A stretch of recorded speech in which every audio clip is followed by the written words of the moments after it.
जय माता दी। ओम दुम दुर्गाय नमः। सर्वमंगल मांगल्ये शिवे सर्वार्थ साधके शरण्ये त्र्यंबके गौरी नारायणी नमोस्तुते। प्रिय भक्तगणों, नवरात्रियों में सुनी जाने वाली श्री देवी भागवत पुराण को शक्ति महापुराण कहा गया है।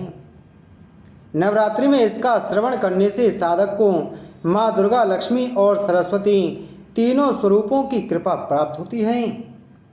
इसमें बताया गया है कि किस प्रकार आदि शक्ति से ही संपूर्ण सृष्टि की उत्पत्ति हुई है।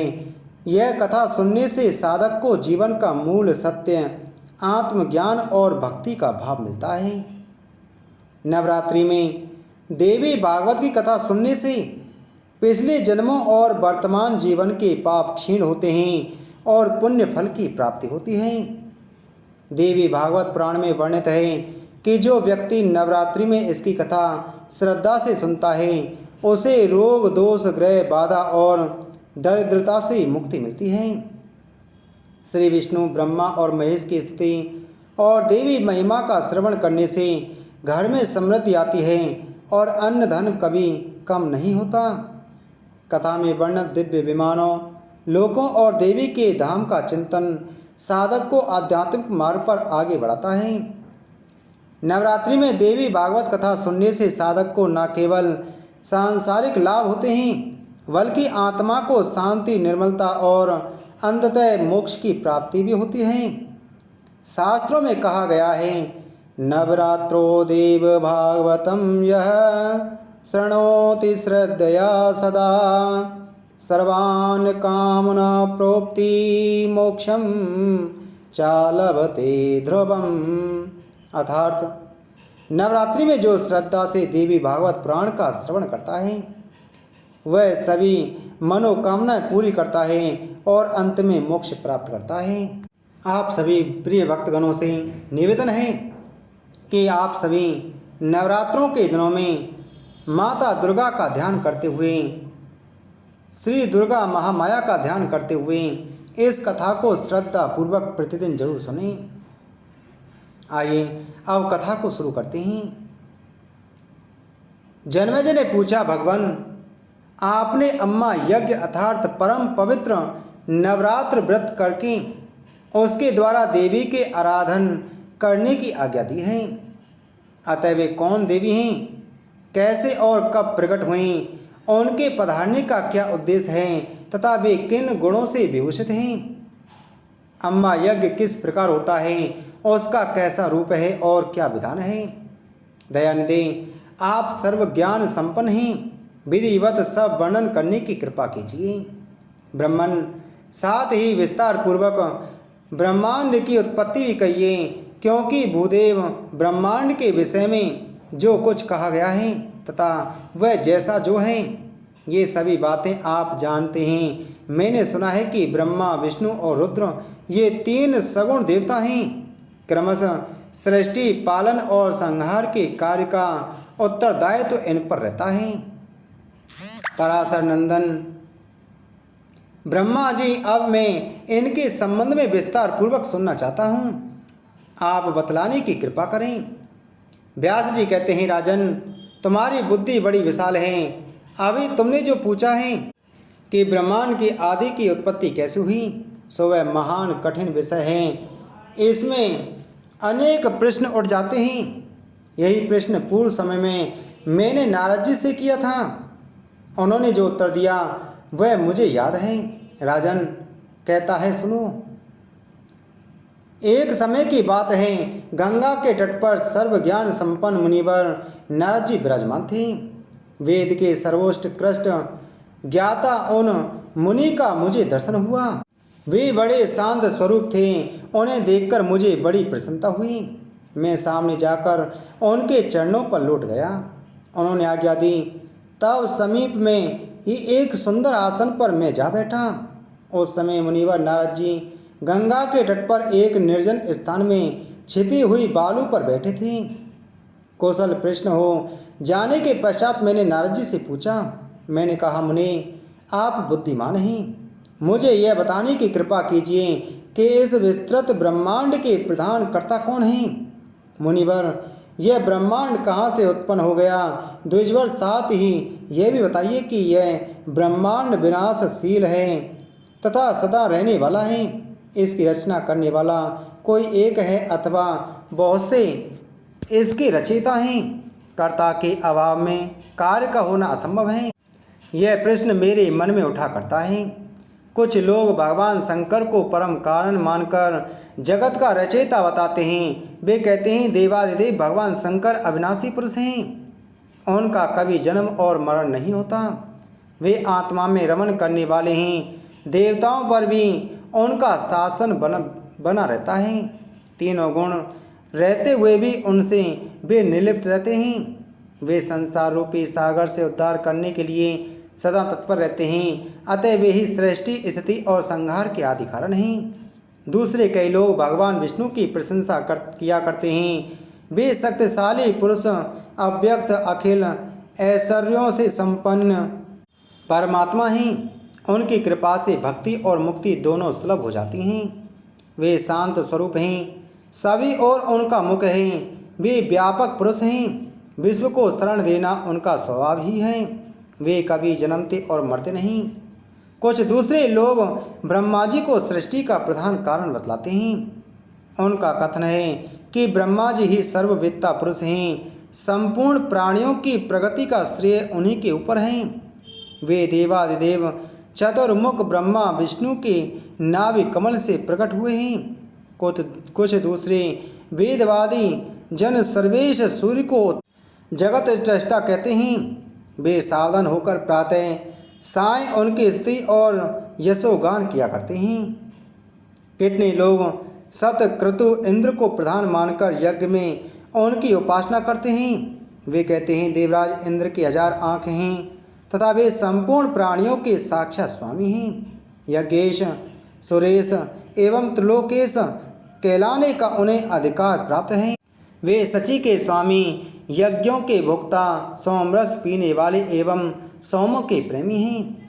कुछ दूसरे संप्रदाय वाले पुरुष वरुण, सोम, अग्नि, पवन, यम, कुबेर एवं गणराज गणेश को प्रधान देवता मानते हैं। कहते हैं कि गज बदन गणेश जी संपूर्ण कार्य सिद्ध कर देते हैं। उनका स्मरण करने से ही सिद्धि सुलभ हो जाती है।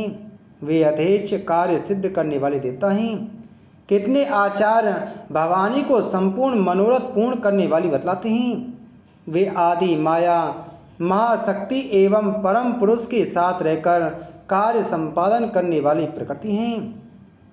ब्रह्म के साथ उनका अभेद संबंध है। वे सृष्टि, स्थिति और संहार कार्य में संलग्न रहती हैं। संपूर्ण प्राणियों एवं देवताओं की भी वे जननी हैं। उनका कभी जन्म और मरण नहीं होता। वे पूर्णतया में देवी प्राणियों में व्यापक रूप से विराजमान रहती हैं। वे अखिल विश्व की अधीश्वरी हैं। सगुण, निर्गुण एवं कल्याणमय उनका विग्रह है। वैष्णवी, सांभवी, ब्राह्मी, वासवी, वारुणी, वाराही, नारसिंही तथा अद्भुत महालक्ष्मी नाम से वे विख्यात हैं। उन्हीं से वेद प्रकट हुए हैं। वे ही विद्या कहलाती हैं। उन्हीं के आधार पर संसार रूपी वृक्ष टिका है। वे संपूर्ण दुखों को दूर कर देती हैं। उनका स्मरण करने से ही मनुष्य समस्त काम्य वस्तुओं को प्राप्त कर लेता है। वे मुक्ति चाहने वालों को मुक्ति और फल चाहने वालों को अभीष्ट फल देती हैं। उनका स्वरूप सत्व, रज और तम इन तीनों गुणों से परे हैं। गुणों का विस्तार उन्हीं से होता है। वे निर्गुण होते हुए भी सगुण हैं। अतएव फल चाहने वाले पुरुष उनका ध्यान करते हैं। कितने श्रेष्ठ मुनि कहते हैं कि जो निरंजन, निराकार, निर्लेप, निर्गुण, अरूप एवं व्यापक ब्रह्म है, उन्हीं से जगत की सृष्टि हुई है। कहीं कहीं वेद और उपनिषदों में भी ही ब्रह्मा तेजों में बतलाए गए हैं। वे प्रधान पुरुष हैं। हजारों मस्तकों, आँखों, कानों, हाथों, मुखों और चरणों से संपन्न हैं।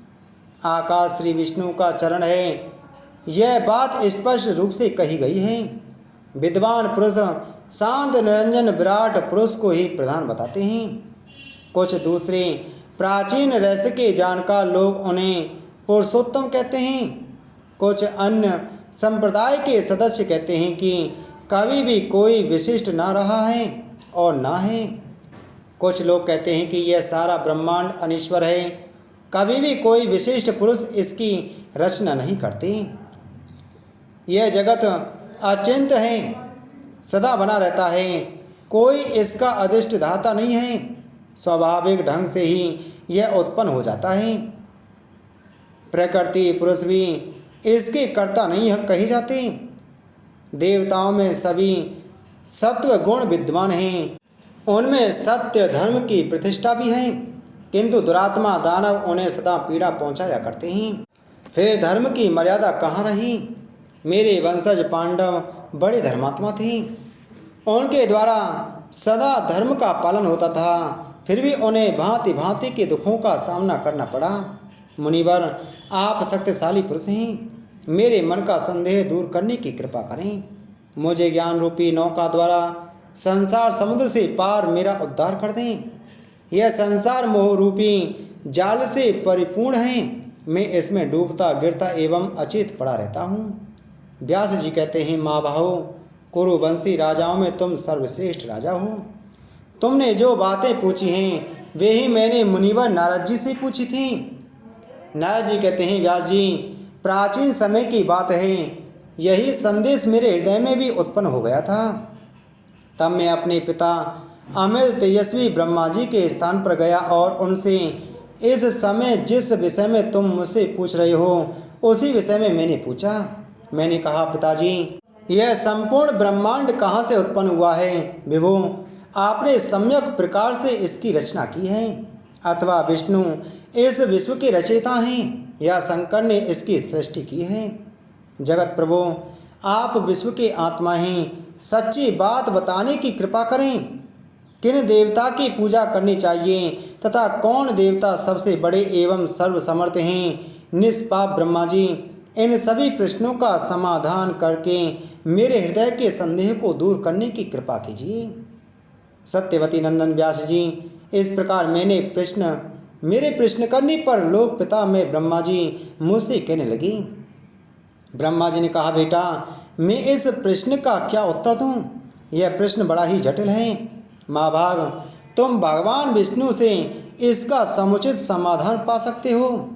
महामते, इस संसार में कोई भी रागी पुरुष ऐसा नहीं है जिसे यह रहस्य विदित हो। जो त्यागी, आकांक्षा रहित एवं ईर्षा शून्य है, वही इसके रहस्य को जान सकता है। पूर्व काल में सर्वत्र जल ही जल था। स्थावर जंगम जितने प्राणी हैं, इनमें कोई भी नहीं थे। तब कमल से मेरी उत्पत्ति हुई।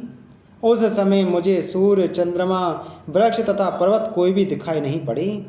मैं कमल की कर्णिका पर बैठकर विचार करने लगा, इस अगाध जल में मैं कैसे उत्पन्न हो गया? कौन मेरा रक्षक है तथा इस प्रलय काल में सृष्टि एवं संहार करने वाले कौन विशिष्ट पुरुष हैं? कहीं भी स्पष्ट रूप से भूमि भी नहीं दिखाई देती जिस पर यह जल टिका हुआ है। यह कमल कैसे उत्पन्न हुआ? ऋण एवं यौगिक दोनों अर्थों में कोई इसका कारण होना ही चाहिए। यौगिक अर्थ करने पर इसका मूल कारण पंख होता है, तो अब देखूं कि वह पंख है कहाँ। जहाँ वह मूल कारक पंख होगा उसके नीचे पृथ्वी अवश्य होगी। यों विचार करके मैं जल में उतरा। 1000 वर्ष तक पृथ्वी का अन्वेषण करता रहा, इस पर भी मुझे उस जल का कहीं और छोर नहीं मिला। इतने में आकाशवाणी हुई, तप करो, तप करो। तब मैंने तपस्या आरंभ कर दी। कमल पर बैठे ही 1000 वर्ष तक मैं तप करता रहा, फिर भी उस समय सृष्टि करो, ऐसी आकाशवाणी सुनाई पड़ी।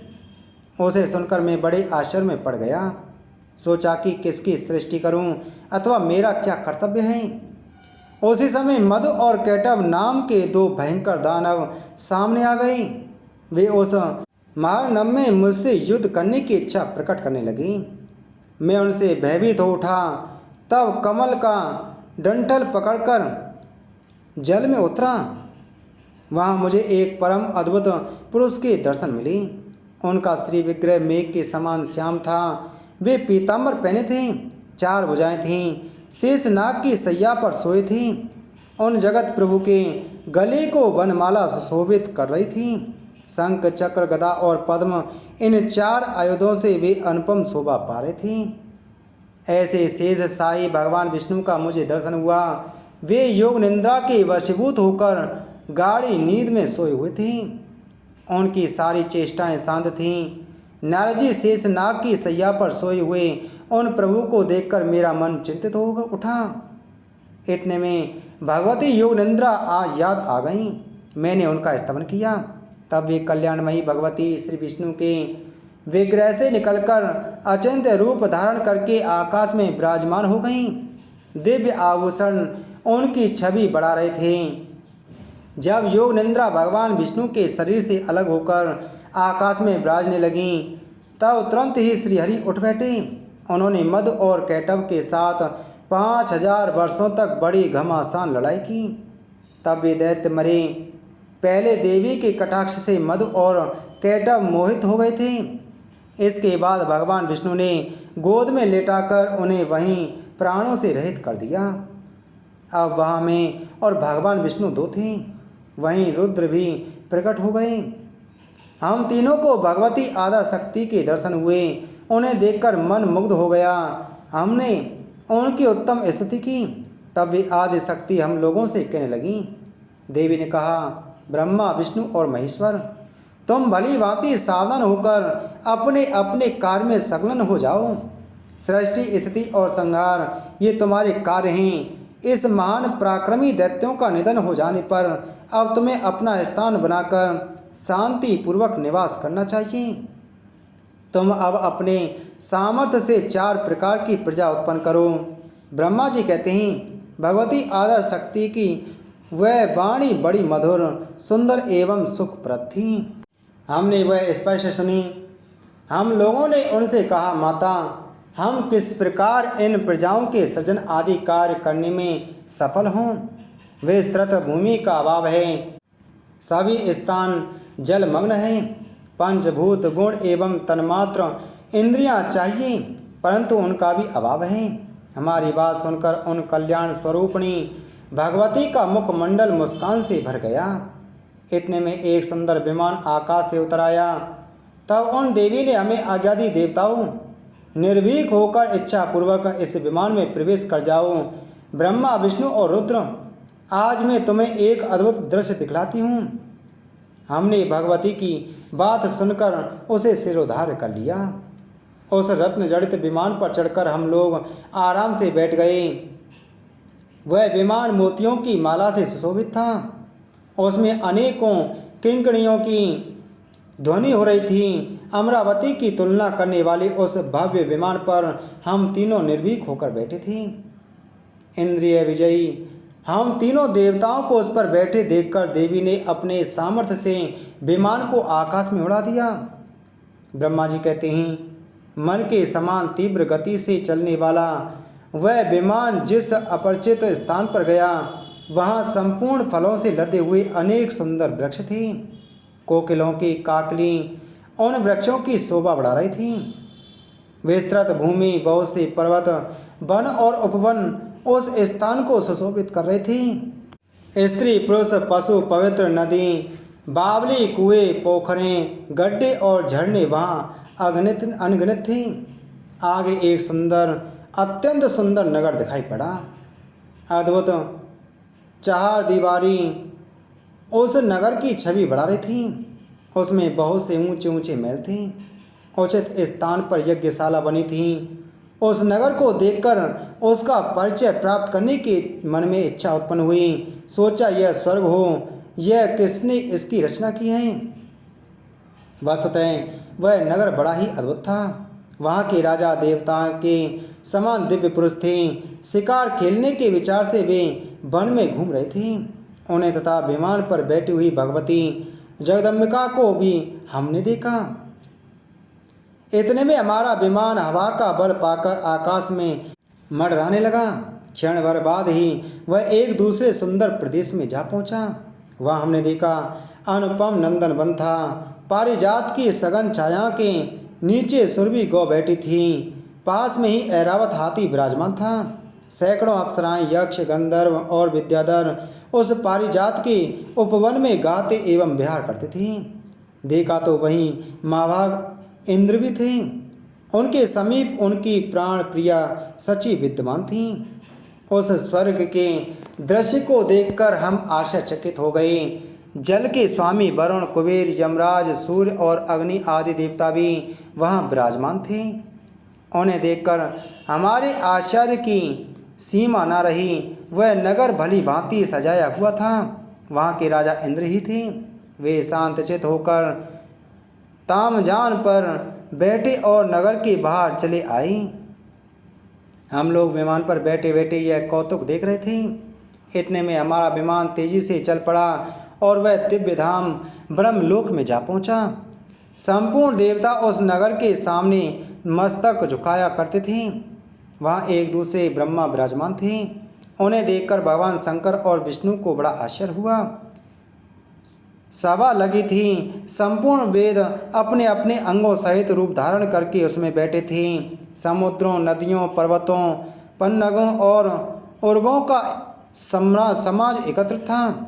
भगवान शंकर और विष्णु ने मुझसे पूछा, चतुरानन, ये अविनाशी ब्रह्मा कौन है? मैंने उत्तर दिया, मुझे कुछ पता नहीं। सृष्टि के अधिष्ठाता ये कौन हैं?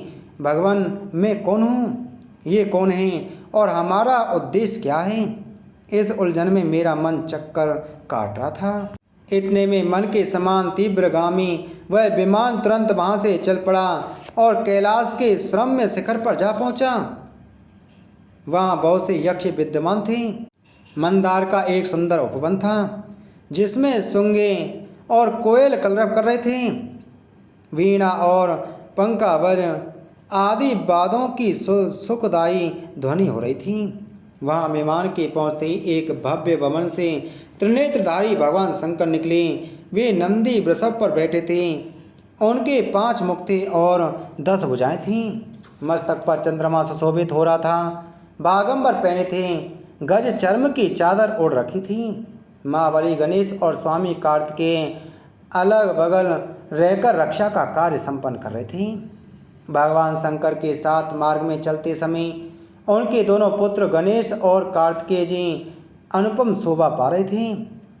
नंदी प्रभृति जितने प्रधान गण रक्षक थे वे सभी शंकर के पीछे पीछे जय ध्वनि करते हुए चल रहे थे। नारद उस समय भगवान शंकर तथा उनके अन्य गणों को देखकर हमारे आश्चर्य की सीमा न रही। क्षण भर के बाद ही वह विमान उस शिखर से भी पवन के समान तेज चाल से उड़ा और बैकुंठ लोक में पहुंच गया। वह भगवती लक्ष्मी का निवास विलास भवन था। बेटा नारद, वहाँ मैंने जो संपत्ति देखी उसका वर्णन करना मेरे लिए असंभव है। उस उत्तम पुरी को देखकर विष्णु का मन आश्चर्य के समुद्र में गोता खाने लगा। वहाँ कमल लोचन श्रीहरि विराजमान थे। अलसी के फूल के समान उनके श्री विग्रह की कांति थी। पीताम्बर पहने थे। 4 भुजाएं थीं। वे पक्षीराज गरुड़ पर विराजमान थे। दिव्य आभूषणों से उनकी अनुपम शोभा हो रही थी। प्राण प्रिया लक्ष्मी जी चरण डुला रही थीं। उन सनातन श्रीहरि की झांकी पाकर हम सभी बहुचक्के से रह गए। एक दूसरे को देखते हुए हम विमान में एक उत्तम आसन पर बैठे रहे। इतने में ही पवन से बातें करता हुआ वह विमान तुरंत उड़ गया। आगे अमृत के समान मीठे जल वाला समुद्र मिला। उसका जल बड़ा ही मधुर था। जोर जोर से तरंगें उठ रही थीं। बहुत से जलचर जंतु वहाँ निवास करते थे। वहीं एक मनोहर द्वीप था। मंदार और पारिजात आदि वृक्ष उसकी शोभा बढ़ा रहे थे। अनेकों विस्तारों से सारी भूमि ढकी थी। तरह तरह के चित्रों से उसे सजाया गया था। मोती की मालाएं लटक रही थीं। अनेक प्रकार के हार उसकी छवि बढ़ा रहे थे। अशोक, बकुल, कोरबक, केतकी और चंपा आदि मनोहर वृक्ष उस द्वीप के कोने कोने को सुशोभित कर रहे थे। कोयलें मधुर स्वर में कुहू कुहू कर रही थीं। सर्वत्र दिव्य गंधों का छिड़काव हुआ था। भौरे गुणगान कर रहे थे जिससे उसकी शोभा अधिक बढ़ गई थी। उसी द्वीप में एक मंगलमय मनोहर पलंग बिछा था। उस पलंग में सुंदर रत्न जड़े थे। भांति भांति के रत्नों से उसकी विचित्र शोभा हो रही थी। हम लोग विमान पर बैठे थे। दूर से ही उस अत्यंत सुंदर पलंग को हमने देखा। उस पलंग पर अनेकों बिस्तर बिछे थे। इंद्रधनुष के समान वह चमक रहा था। उस उत्तम पलंग पर एक दिव्य रमणी बैठी थी। उनके गले में लाल रंग की माला थी। लाल वस्त्रों से श्री विग्रह सुशोभित था। लाल चंदन लगाए हुए थीं। लाल लाल नेत्र थे। वे ऐसी प्रभापूर्ण देवी थीं मानो करोड़ों बिजलियां एक साथ चमक रही हों। अत्यंत सुंदर मुख था। लाल लाल दांत थे। करोड़ों लक्ष्मियों से भी अति अधिक वह सुंदर थी। सूर्य की प्रतिभा के समान वे चमक रही थीं। दिव्य पास, अंकुश, अभय और वर मुद्रा से उन भगवती भुवनेश्वरी के हाथ सुशोभित थी। अद्भुत आभूषण पहन रखे थे। वैसी सुंदरी स्त्री को मैंने कभी नहीं देखा था। पास में अनेकों साधक बैठकर ह्रीम इस मंत्र का जप कर रहे थे। सबके हृदय में वास करने वाली वे अखिल जगत की अरिष्ट धात्री देवी थी। नाम जप में संलग्न रहने वाली बहुत सी सखियां निरंतर स्तुति कर रही थीं। भुवनेश्वरी, माहेश्वरी आदि नामों को हृदयंगम करने वाली देव कन्याएं चारों ओर बैठी थीं। उन देवियों के काम, पुष्पा आदि अनेकों नाम थे। 6 कानों वाला उत्तम यंत्र बना था। उसी पर भगवती भुवनेश्वरी विराजमान थीं। उन्हें देखकर हम सभी महान आश्चर्य में पड़ गए। कुछ समय तक हम वहीं बैठे रहे, ठहरे रहे। आपस में कहने लगे, यह सुंदरी कौन है और इसका क्या नाम है? हम इसके विषय में बिल्कुल अनभिज्ञ हैं। इसके हजारों नेत्र, हजारों हाथ, हजारों मुख हैं। दूसरे देखने पर भी ये कितनी सुंदर प्रतीत हो रही हैं। ये ना कोई अप्सरा हैं और ना गंधर्व कन्या एवं देव कन्या ही। नारद यूँ संदेहग्रस्त होकर हम लोग वहीं रुके रहे। तब भगवान विष्णु ने उन चारों हासनी भगवती को देखकर विवेक पूर्वक निश्चय कर लिया कि वे भगवती जगदम्बिका हैं। तब उन्होंने कहा कि ये भगवती हम सभी के आदि कारण हैं। महाविद्या और महामाया इनके नाम हैं। ये पूर्ण प्रकृति हैं, कभी इनका नाश नहीं होता। मंद बुद्धि जन इन्हें जान नहीं सकते। योग द्वारा इनका साक्षात्कार होता है। गंभीर आशय वाली ये देवी पर ब्रह्म की इच्छा हैं। ये नित्य हैं और इनका विग्रह भी नित्य है। ये विश्वेश्वरी, वेद गर्भा एवं शिवा कहलाती हैं। इनके विशाल नेत्र हैं। ये सबकी आदि जननी हैं। प्रलय काल में अखिल जगत को समेट लेती हैं। संपूर्ण जीवों की आकृति को ये अपने विग्रह में छिपा लेती हैं। ब्रह्मा एवं शंकर ये सर्वबीजमयी देवी विराज रही हैं। इनकी करोड़ों विभूतियाँ अलग बगल विराजमान हैं। क्रमश उन्हें देख लें। उन विभूतियों का शरीर दिव्य अलंकारों एवं दिव्य गंधों से सुशोभित है। ब्रह्मा और शंकर देखो, वे सभी सहचरियाँ भगवती की सेवा कर रही हैं। जो प्रभूत पुण्य वाले महान दानी एवं तपस्वी हैं, उन्हीं को कल्याण स्वरूपिणी भगवती भुवनेश्वरी के दर्शन मिलते हैं। रागी जन इनका दर्शन नहीं कर पाते। ये मूल प्रकृति हैं, सदा परम पुरुष के साथ रहती हैं। ब्रह्मांड की रचना करके परम पुरुष को ये दिखाया करती हैं। परम पुरुष दृष्टा हैं। यह चराचर जगत दृश्य है और उन परम पुरुष की ये आदि शक्ति महामाया सबकी अधिष्ठ धात्री देवी हैं। यही संपूर्ण संसार की कारण हैं। ये वे ही दिव्यांगना हैं जिनके प्रयालन वन में मुझे दर्शन हुए थे। उस समय में बालक रूप में था। मुझे पालने पर ये झुला रही थीं। बट वृक्ष के पत्र पर एक सुदृश्य शैया बिछी थी। उस पर लेटकर मैं पैर के अंगूठे को अपने कमल जैसे मुख में लेकर चूस रहा था तथा बालकोचित अनेक चेष्टाएं करके खेल रहा था। मेरे सभी अंग अत्यंत कोमल थे। मैं बालक बनकर सोया था और ये देवी गा गा कर मुझे झुलाती थीं। वे ही ये देवी हैं, इसमें कोई संदेह की बात नहीं। इन्हें देखकर मुझे पहले की बात याद आ गई। ये हम सबकी जननी हैं, इसमें इनके विषय में मेरी जितनी जानकारी है तथा मैं जो कुछ अनुभव कर चुका हूँ वह कहता हूँ, सुनो। प्रिय भक्तजनों, इसी के साथ में आज की हमारी देवी भागवत पुराण की कथा संपूर्ण हुई। कल की कथा में हम ब्रह्मा जी का भगवती के चरण नख में समस्त देवता लोक आदि को देखना तथा भगवान विष्णु, भगवान शंकर और ब्रह्मा के द्वारा भगवती जगदम्बिका की स्तुति करना आदि की कथा श्रवण करेंगे। बोलिए भगवती महामाया की जय।